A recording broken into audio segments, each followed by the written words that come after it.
The evening of June 9th, 1944, 6 miles from Tawi-Tawi, in the narrows of Sibutu Passage between the Philippine Islands and the northeastern tip of Borneo, Commander Samuel Dealey stood in the conning tower of the United States submarine Harder, watching through the periscope as 2 Japanese destroyers crossed his field of vision. They were patrolling the passage, moving in what his fire control officer called overlapping formation, close enough together that a single spread of torpedoes might reach both targets. The moon was down, the sea was calm. The destroyers were silhouetted against the lighter water beyond them, their bows cutting phosphorescent wakes through the darkness. Dealey had already sunk 2 destroyers in the past 3 days. The Japanese Navy was hunting for him with increasing desperation. Every destroyer in the vicinity had been ordered to find and destroy the submarine that had penetrated so close to their major fleet anchorage. But Dealey was not running, he was hunting. At 1,000 yards range, he ordered 4 torpedoes fired. The submarine shuddered as compressed air ejected the Mark 14 torpedoes from their tubes. The weapons began their runs toward the overlapping targets. Inside Harder's control room, men held their breath and listened. The submarine's executive officer, Lieutenant Frank Lynch, counted seconds on his stopwatch, calculating the time it would take for the torpedoes to reach their targets. Then, the first explosion, a tremendous detonation that shook the submarine even at this distance. The second and third torpedoes struck seconds later, when Dealey ordered the submarine to surface moments afterward to observe the results. Neither destroyer remained afloat. Where 2 warships had been patrolling just minutes before, there was now only a large cloud of steam and heavy vapor hanging over the water, illuminated by a lighted buoy that marked where the second vessel had gone down.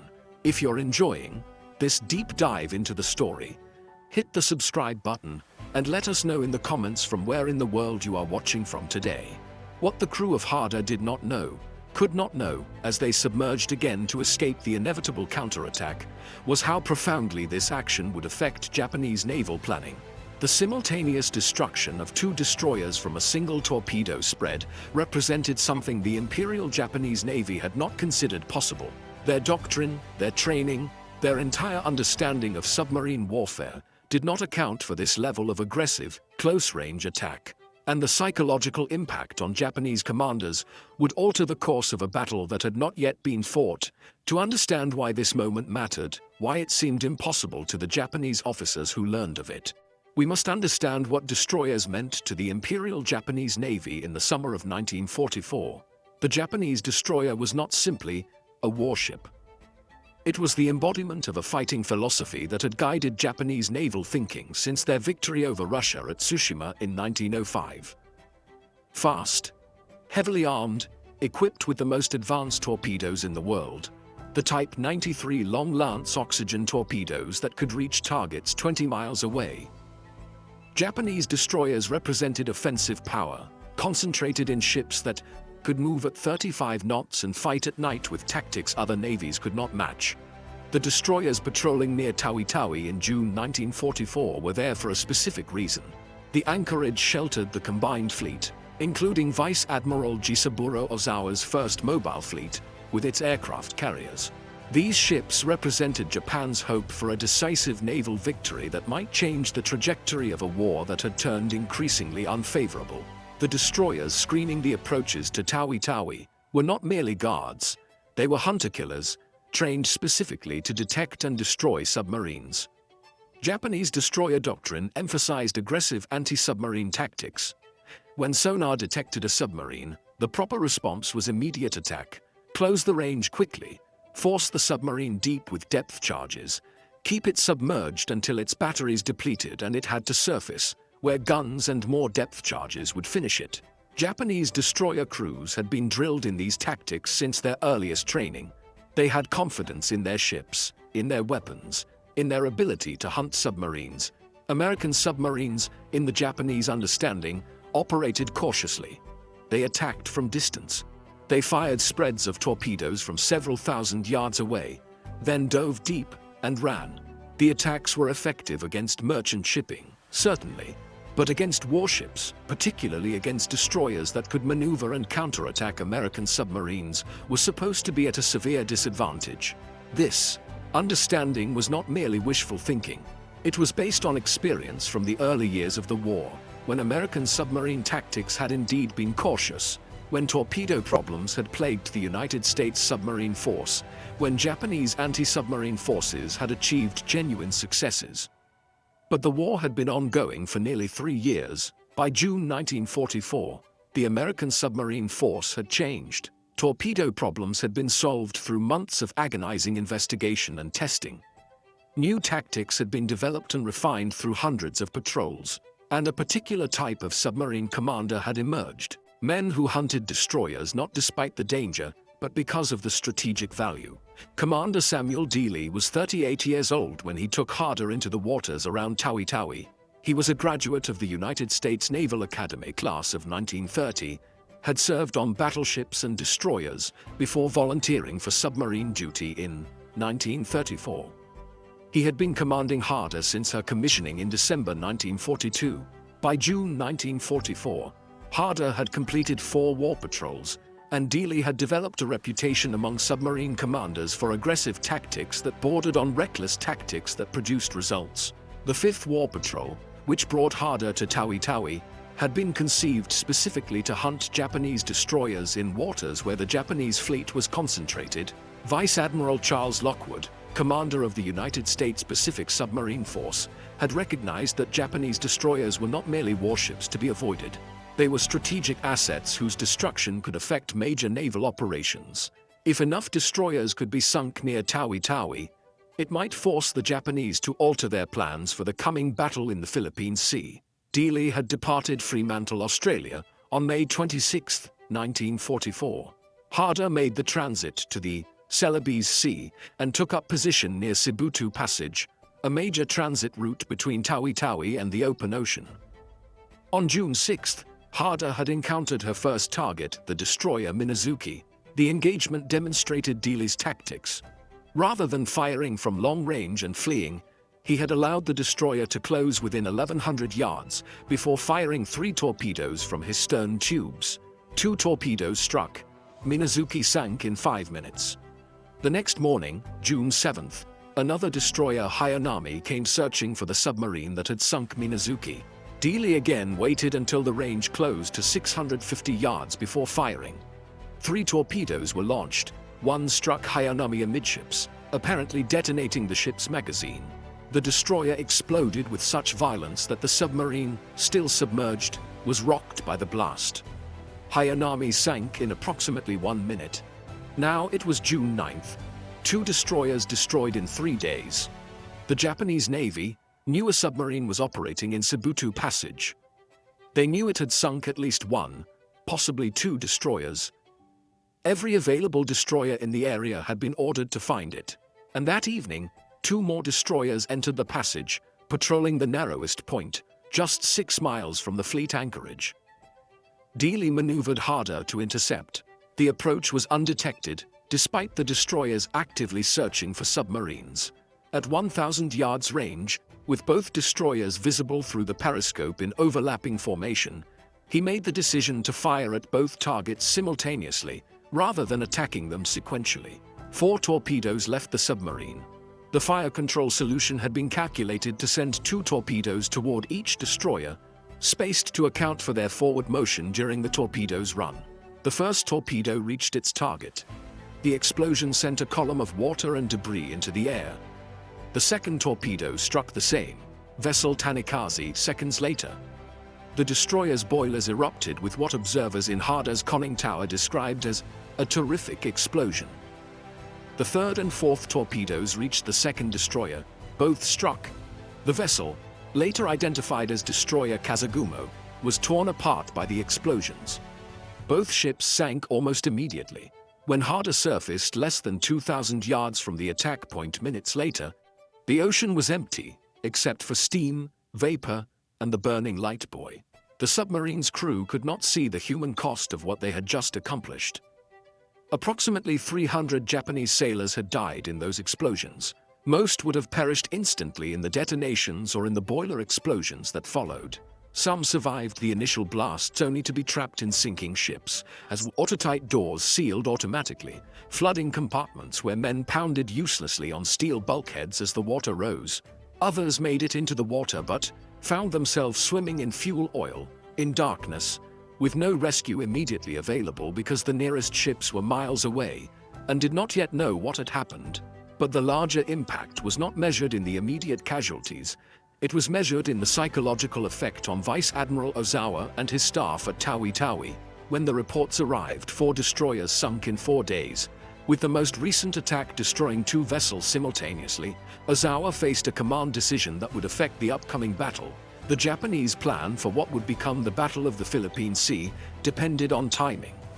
American forces were preparing to invade Saipan in the Mariana Islands. Ozawa's fleet would sortie from Tawi, rendezvous with other Japanese naval units, and strike the American invasion fleet. The plan required coordination, careful timing, and the element of surprise. But the submarine operating near Tawi had destroyed 4 destroyer escorts in 4 days. Who could say what else might be waiting in the waters around the anchorage? How many American submarines were positioned along the likely routes the fleet would take when it sortied? Ozawa made the decision to depart Tawi early, on June 10th, 1 day ahead of the planned schedule. The fleet would take a more circuitous route to avoid submarine concentrations. The early departure meant the rendezvous with other Japanese forces would be disrupted. The timing that had been so carefully planned would be thrown off. The combined fleet would have to slow its carrier force to allow other units to catch up, exposing it to American submarines for a longer period during the transit. None of this was known to Dealey or his crew. They completed their patrol, transmitted their reconnaissance reports on the Japanese fleet movements, and departed the area. Harder arrived at Darwin, Australia, on June 26th. The crew learned they had been credited with sinking 5 destroyers, though post-war analysis would confirm 4 definitively. Dealey was recommended for the Medal of Honor. Harder received a Presidential Unit citation. But the strategic effect of those 4 days in early June extended beyond the citations and the confirmed tonnage. When the Battle of the Philippine Sea commenced on June 19th through 20th, 1944, the disruption to Japanese timing contributed to what became known as the Marianas Turkey Shoot, a catastrophic defeat for Japanese naval aviation that cost them 3 aircraft carriers and hundreds of trained pilots they could not replace. Japanese commanders who later analyzed the battle noted the problems with timing, with coordination, with the fleet movements that had been rushed and disrupted. Some specifically cited the submarine attacks near Tawi as a factor that had forced unwanted changes to their operational plans. The psychological impact of having 4 destroyers sunk so close to a major fleet anchorage had convinced them that American submarines were operating with capabilities they had not anticipated. This brings us to the central question. Why did the simultaneous sinking of 2 destroyers from a single torpedo spread seem impossible to Japanese naval commanders? The answer lay not in the technical capability. Clearly it was possible since it had occurred, but in their doctrinal assumptions about how submarines fought. Japanese anti-submarine doctrine presumed that submarines would fire from long range, that they would flee after firing, that they would prioritize survival over pressing an attack. A submarine that allowed destroyers to close within 1,000 yards was a submarine that had made a tactical error and would likely be destroyed by depth charges. But Dealey's tactics inverted these assumptions. He deliberately closed the range. He fired at distances where Japanese doctrine said a submarine should be running away. He waited for overlapping targets, rather than firing at the first available target and then diving to escape. He surfaced after attacks to observe results, remaining in an area where depth charges were falling and more Japanese ships were certain to arrive. These tactics were not reckless bravado. They were calculated aggression based on understanding of submarine capabilities and destroyer limitations. A submarine that stayed deep and maneuvered slowly could be tracked by sonar and attacked with depth charges. But a submarine that moved quickly, that changed depth and bearing frequently, that surfaced when not expected to surface, that submarine was harder to track and destroy. The aggressive close-range firing eliminated many of the variables that made long-range torpedo shots difficult. Less distance meant less time for the target to maneuver. Less chance that the torpedo would veer off course or run too deep. More certainty in the fire control solution. Japanese destroyer captains found themselves facing an opponent who fought in ways they had not been trained to counter. When depth charges forced a submarine deep, they expected it to stay deep and try to escape. Instead, Harder would go deep briefly, then come shallow again, repositioning for another attack. When destroyers turned to close the range for what should have been a decisive depth charge run, they found themselves targeted by torpedoes fired at ranges where evasive maneuvers were impossible. The simultaneous destruction of two destroyers from a single spread was the crystallization of all these factors. It was technically possible 4 torpedoes fired at overlapping targets at 1,000 yards range, but it was doctrinally unthinkable because it required the submarine to remain in position in waters where multiple destroyers were actively hunting for it, to fire at both targets rather than attacking one and fleeing, to accept the risk of counterattack in exchange for the chance to destroy both vessels. In the wardrooms and operations centers where Japanese naval officers discussed the Tawi losses, the questions were uncomfortable. If destroyers could be sunk in pairs by single submarines, what did that say about destroyer screening effectiveness? If submarines could operate this aggressively, this close to major fleet anchorages, where could the fleet actually be safe? If American submarine commanders were willing to take these kinds of risks, what did that imply about their overall strategic confidence? The answers to these questions were not comforting. They suggested that American submarines had become far more dangerous than Japanese anti-submarine doctrine accounted for. They suggested that the defensive measures, the destroyer patrols, the sonar searches, the depth charge attacks were not adequate against opponents who fought this way. They suggested, though few Japanese officers wanted to articulate it directly, that American submarine crews had both better equipment and superior tactical training. This realization, spreading through the Japanese naval command structure in the summer of 1944, contributed to an increasingly defensive posture that would characterize Japanese naval operations for the remainder of the war. Fleets would sortie less frequently. When they did move, they would take more circuitous routes, consuming more fuel and time in an effort to avoid submarine concentrations. Destroyers that should have been screening aircraft carriers or supporting amphibious operations would instead be assigned to anti-submarine patrols that produced minimal results while consuming resources. For Harder and Commander Dealey, June 1944 represented the peak of success. 2 more war patrols followed. In August 1944, during Harder's 6th patrol, the submarine was operating in a wolf pack with Hake and Hado off the coast of Luzon in the Philippines. On August 22nd, Harder and Hado destroyed 3 Japanese escort vessels. On August 23rd, Hado attacked a damaged destroyer but expended all torpedoes. Harder and Hake were called in to finish the target. Early morning, August 24th, Hake dove not far from Cayman Point, about 4 miles off Hermana Major Island on the west coast of Luzon. Harder was visible approximately 4,500 yards south of Hake's position. At approximately 0600 hours, Hake heard depth charge explosions from the direction where Harder had been. Later that morning, Hake observed through her periscope a Japanese minesweeper and destroyer searching the area. More depth charges fell. Harder never surfaced. She never reported. 79 officers and men were lost with her. Post-war examination of Japanese records indicated that the escort vessels CD-22 and patrol boat PB-102 had detected Harder on sonar and attacked with depth charges. The submarine, damaged by depth charges aft of the conning tower, apparently lost control and sank in water over 3,000 feet deep. There were no survivors. Commander Dealey was posthumously awarded the Medal of Honor. His citation specifically noted the 5 destroyers sunk during the 5th War Patrol, describing it as 5 vital Japanese destroyers sunk in 5 short-range torpedo attacks. The irony is profound.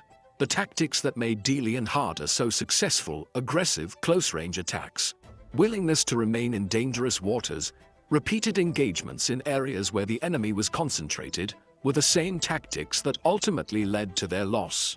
Modern submarine warfare was and remains a balance between aggression and caution, between pressing attacks and preserving the vessel and crew for future operations. Dealey had found remarkable success by tilting that balance toward aggression. But the mathematics of repeated risk-taking are unforgiving. The submarine that takes calculated risks every patrol will eventually encounter a situation where the calculation proves incorrect. Yet the strategic impact of Harder's actions in June 1944 extended far beyond the submarine's own fate. The disruption to Japanese fleet movements before the Battle of the Philippine Sea contributed to the American victory in that engagement. The psychological effect on Japanese naval commanders influenced their operational planning for subsequent months. The proof that aggressive submarine tactics could succeed against destroyer screens informed American submarine doctrine for the remainder of the war. When Japanese officers discussed submarine warfare in the war's final months, they spoke with respect about American submarine commanders who fought in ways Japanese doctrine had not anticipated. They acknowledged, privately if not in official reports, that their anti-submarine forces had been unable to counter opponents who combined technical capability with tactical aggression. They recognized that the loss of 4 destroyers in 4 days near Tawi-Tawi had been not an anomalous occurrence, but a demonstration of capabilities they had failed to prepare for. The simultaneous sinking of 2 destroyers from a single torpedo spread on June 9, 1944, remained in Japanese naval memory as the moment when assumptions shattered.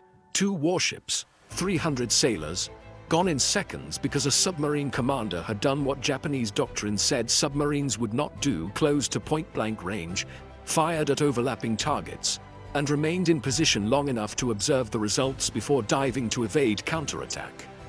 The technical achievement was notable. The tactical execution was impressive.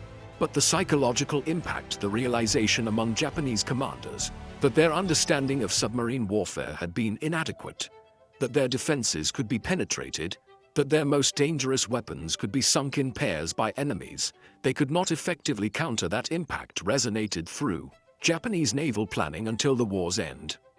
In the final accounting, Harder sank 4 confirmed destroyers, 2 frigates, and damaged or sank multiple other vessels during 6 war patrols. Dealey proved that aggressive submarine tactics against destroyer screens could succeed if executed with skill and precision. The crew demonstrated repeatedly that close-range torpedo attacks against alerted defenders were possible for commanders willing to accept the risk. But the broader lesson transcended any individual submarine or commander. It demonstrated that in modern naval warfare, psychological factors, the assumptions commanders make about how opponents will fight, the doctrinal frameworks that shape tactical decisions, the confidence or lack of confidence that comes from repeated success or failure, these factors matter as much as technical capabilities. The Japanese Navy had destroyers, sonar, depth charges, trained crews. They had everything necessary to defend against submarine attack. What they lacked was the doctrinal framework to counter opponents who fought differently than expected. When the 2 destroyers sank on June 9th, taking 300 men with them, what died along with those sailors was a set of assumptions about submarine warfare that had guided Japanese naval thinking since the war's beginning.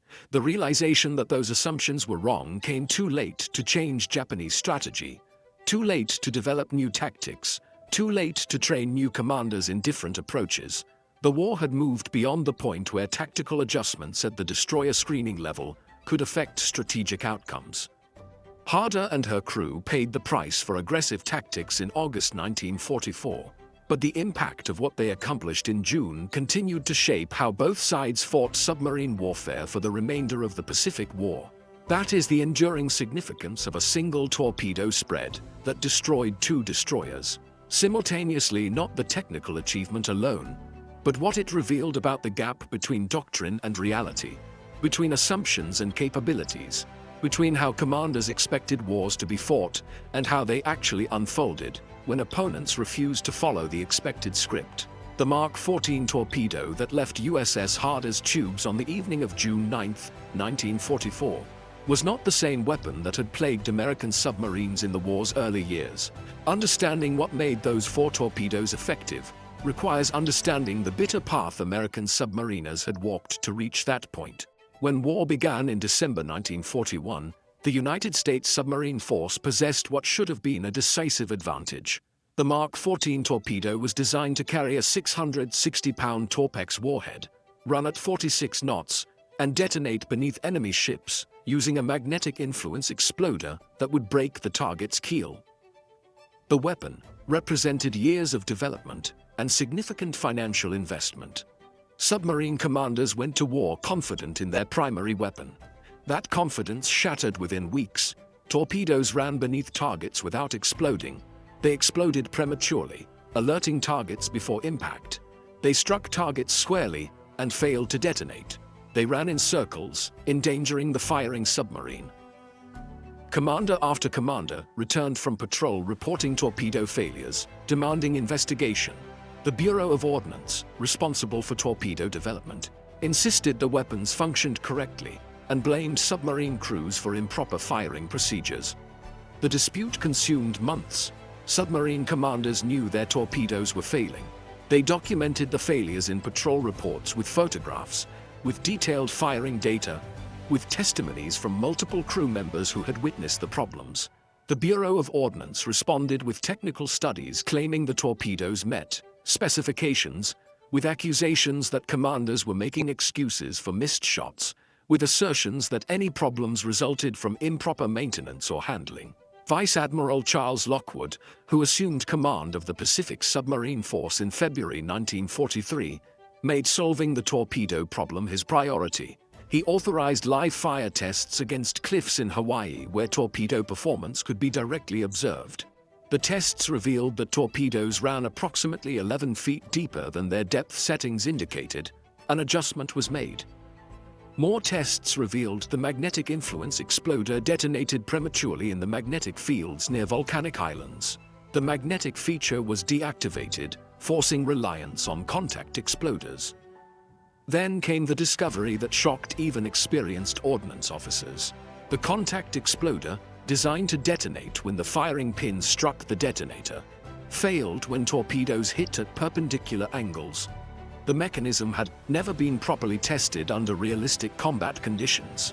The firing pin would jam rather than triggering detonation when impacting at 90-degree angles, precisely the angle that resulted from successful attacks against ships' hulls.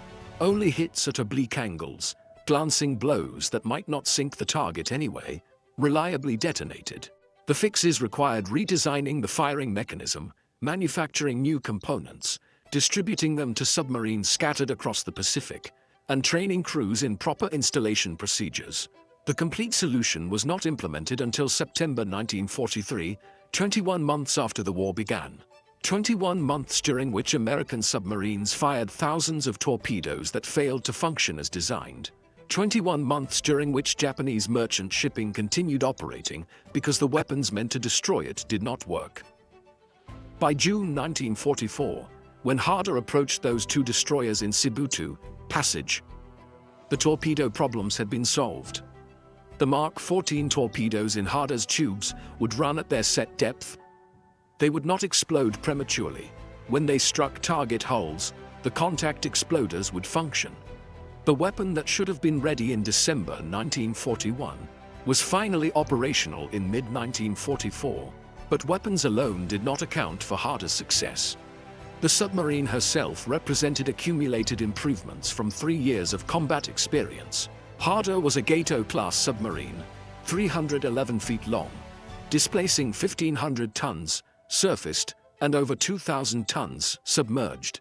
Her 4 diesel engines could drive her at 20 knots on the surface. Submerged, electric motors provided 9 knots for brief periods, or 2 knots for extended underwater operations. The crew complement was 6 officers and 54 enlisted men, though wartime loadings often exceeded 80 personnel when embarking special mission teams or additional technicians. Every man had a specific role, specific training, specific responsibilities during combat operations. The torpedo room's 6 tubes forward, 4 aft were manned by torpedo teams who could reload tubes in approximately 8 minutes under combat conditions. Fire control teams calculated firing solutions using mechanical computers that integrated target bearing, range, speed, and angle on the bow to determine proper torpedo settings. Commander Dealey's approach to training his crew differed from many submarine commanders. He insisted on repeated drills for every combat scenario, including situations other commanders considered too dangerous to practice. Down-the-throat attacks firing at destroyers charging directly at the submarine were practiced until every crew member knew his role without conscious thought. Night surface attacks were rehearsed until Harder could approach targets, fire, and dive in minimal time.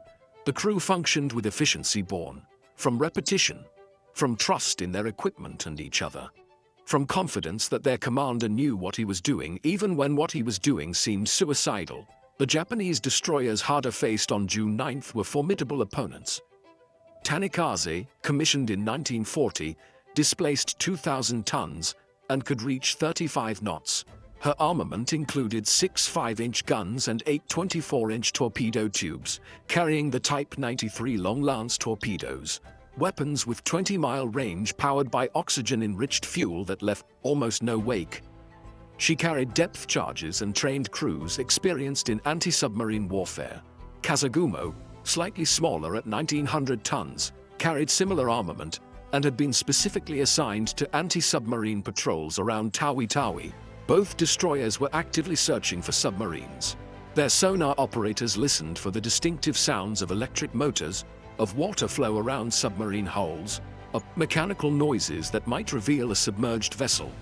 Their lookouts scanned the surface for periscope wakes, for the phosphorescent disturbances that submarines sometimes created when maneuvering at shallow depth. Their commanders knew at least one American submarine was operating in the area. They knew it had already sunk at least 2 destroyers. They were alert, prepared, hunting. What they were not prepared for was a submarine commander who treated their presence not as a threat to evade, but as an opportunity to exploit.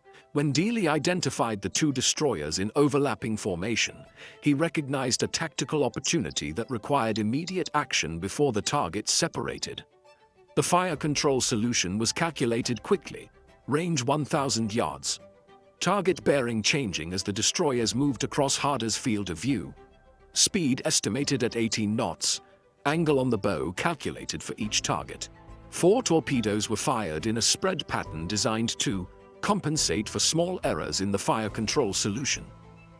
If the destroyers were moving slightly faster or slower than estimated, if their course was a few degrees different from what appeared through the periscope, the spread pattern increased the probability that at least some torpedoes would strike.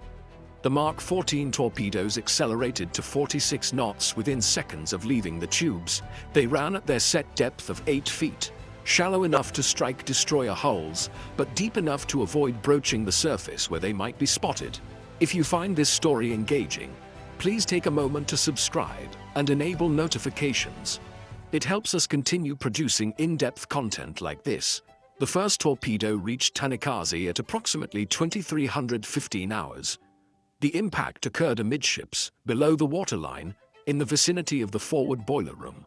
The 660-pound Torpex warhead detonated with a pressure wave that ruptured hull plates, destroyed internal bulkheads, and sent a column of water and debris erupting above the destroyer's deck.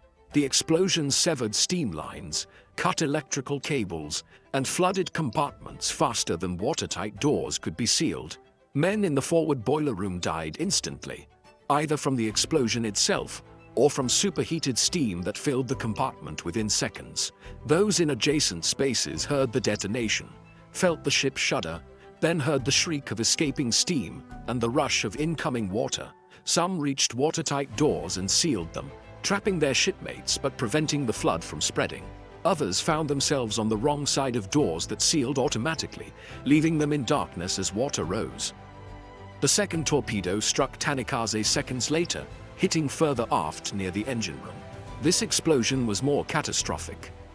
The destroyer's boilers, operating at full pressure to maintain high speed during the patrol, erupted when the torpedo blast fractured their casings. The resulting detonation, not from the torpedo alone, but from the boilers exploding, was visible from Harder's position 1,000 yards away. Dealey, observing through the periscope, later described it as a terrific explosion, the kind that indicated a magazine or fuel bunker had been penetrated. Tanikaze's hull structure failed. The ship did not gradually settle by the bow or stern. It broke apart. The forward section, severed by the combined force of torpedo and boiler explosions, began sinking immediately. The aft section remained briefly afloat, then turned vertical and slid beneath the surface. The entire sequence from first torpedo impact to complete sinking took less than 3 minutes. Of the 210 officers and men aboard, perhaps 30 reached the water alive. Most of those died within hours from injuries, exposure, or fuel oil ingestion. The third and fourth torpedoes reached Kazagumo while her crew was still processing what had happened to Tanikaze. They had heard the explosions, seen the flash of light, watched their companion vessel disappear. Then their own ship shuddered from 2 impacts in rapid succession. Both torpedoes struck on the port side. The first penetrated the hull near the waterline abreast of the bridge. The second struck further aft. Kazagumo's commanding officer, who survived the initial impacts, tried to order damage control parties to contain the flooding, but communications had been severed. Electrical power failed. Emergency lighting provided only dim illumination in spaces that were filling with water and smoke. The destroyer began listing to port almost immediately.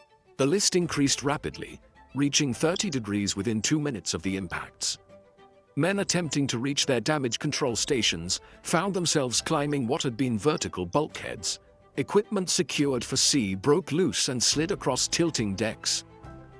The order to abandon ship was never formally given because the ship's communication system had failed.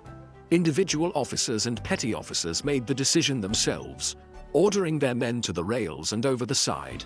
Some crew members trapped below decks attempted to reach topside through hatches that were now horizontal rather than vertical, requiring them to climb while water rose beneath them. Not all succeeded. Kazagumo capsized approximately 4 minutes after the torpedo impacts, trapping perhaps 60 men inside the hull. The destroyer sank in water over 1,000 feet deep, too deep for any hope of rescue for those still alive in air pockets. When Dealey ordered Harder to surface at 2330 hours, just 15 minutes after firing the torpedoes, the ocean surface was empty, except for debris and survivors. The submarine approached to within 2,000 yards of where the destroyers had been.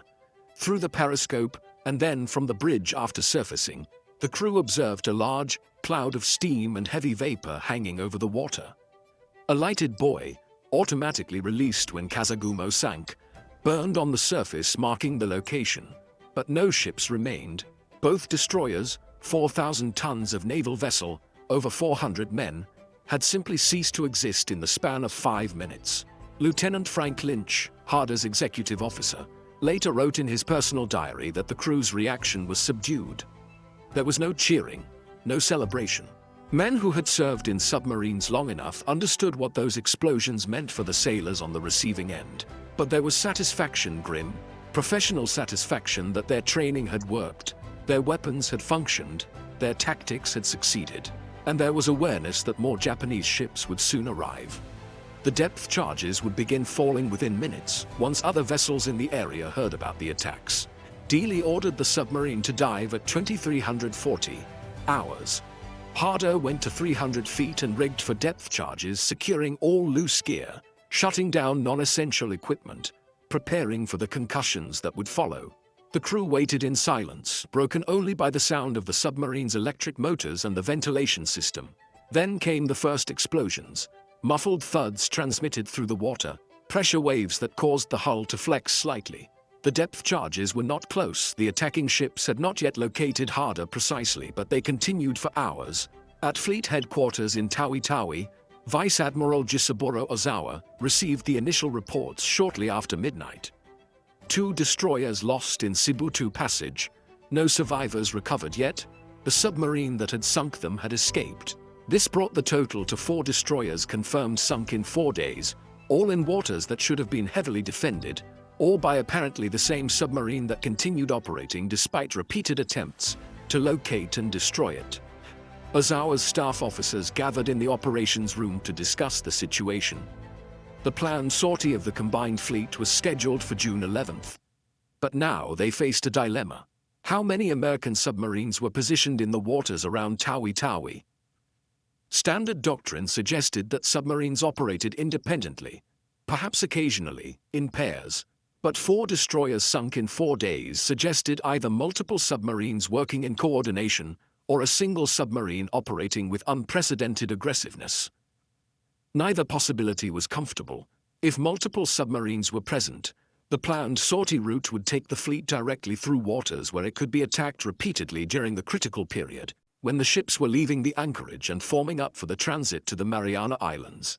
If a single submarine was achieving this level of success, what did that indicate about American submarine capabilities and tactics?